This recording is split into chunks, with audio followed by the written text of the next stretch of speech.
लग्नाच्या घरात सनई चौघडे वाजण्याची तयारी सुरू होती. पाहुण्यांच्या स्वागताची लगबग होती. नव्या आयुष्याची स्वप्न रंगवली जात होती. पण या लग्नाआधीच असा रक्तरंजित कट रचला गेला ज्यानं संपूर्ण परिसर हादरून गेला. पुण्यातील सिया गोयलनं आपल्या होणाऱ्या पतीची केतन अग्रवालची हत्या केल्याची घटना ताजी असतानाच एका तरुणीनं लग्नाला अवघे 3 दिवस शिल्लक असताना आपल्या होणाऱ्या नवऱ्याची हत्या केली. आणि या हत्येत तिची साथ दिली ती दुसऱ्या तिसऱ्या कुणी नाही तर स्वतःच्या सख्या बहिणीच्या नवऱ्यानं. तिनं होणाऱ्या नवऱ्याला नक्की का संपवलं, या प्रकरणात नेमकं काय घडलंय थोडक्यात जाणून घेऊया. झारखंडच्या गिरिडीह जिल्ह्यातील भिकोडिया गावात राहणाऱ्या 21 वर्षीय नीरज हाजरा याचं लग्न 7 जुलैला होणार होतं. लग्नासाठी तो राजस्थानहून आपल्या गावी परतला होता. दोन्ही कुटुंबांमध्ये लग्नाची तयारी सुरू होती. मात्र 5 जुलैला नीरज अचानक बेपत्ता झाला. कुटुंबियांनी त्याचा सर्वत्र शोध घेतला पण काहीच माहिती मिळाली नाही. अखेर पोलिसात बेपत्ता झाल्याची तक्रार दाखल करण्यात आली.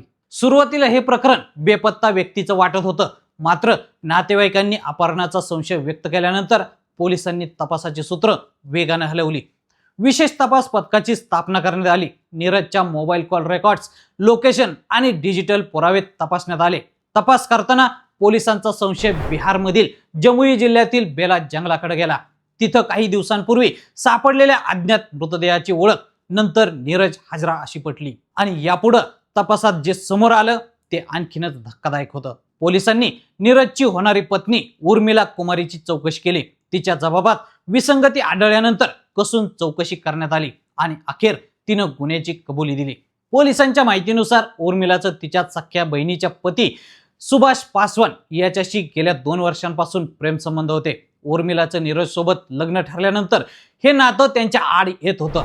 लग्न मोडणं शक्य नसल्यानं दोघांनी नीरजलाच कायमचा मार्गातून हटवण्याचा कट रचल्याचा आरोप आहे. कटानुसार सुभाषनं नीरजला लग्नापूर्वी पार्टी करण्याचं आमिष दाखवलं. दुसरीकडे उर्मिलानंही त्याला फोन करून झारखंड बिहार सीमेवरील बेला जंगलाजवळ बोलवलं.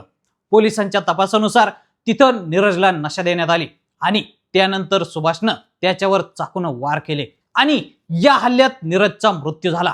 हत्येनंतर दोघांनी मिळून मृतदेह जंगलात फेकून दिला.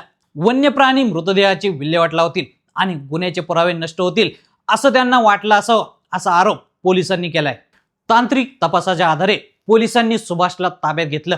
चौकशी दरम्यान त्यानं गुन्ह्याची कबुली दिल्यानंतर उर्मिलालाही अटक करण्यात आली. पोलिसांनी या प्रकरणात हत्येसाठी वापरलेले 2 चाकू, 1 स्कूटी आणि 1 मोटरसायकल जप्त केली. पुण्यातील केतन अग्रवाल हत्या प्रकरणात चर्चा सुरू असतानाच झारखंडमधील ही घटना समोर आल्यानं पुन्हा एकदा प्रेमसंबंध, विश्वासघात आणि नियोजित गुन्ह्यांबाबत गंभीर प्रश्न उपस्थित झाले आहेत. तर मंडळी, या संपूर्ण प्रकरणाबद्दल तुम्हाला काय वाटतं आम्हाला कमेंटमध्ये नक्की कळवा आणि असेच नवनवीन माहितीपूर्ण व्हिडिओ पाहण्यासाठी लेट्स अप मराठी फॉलो करा.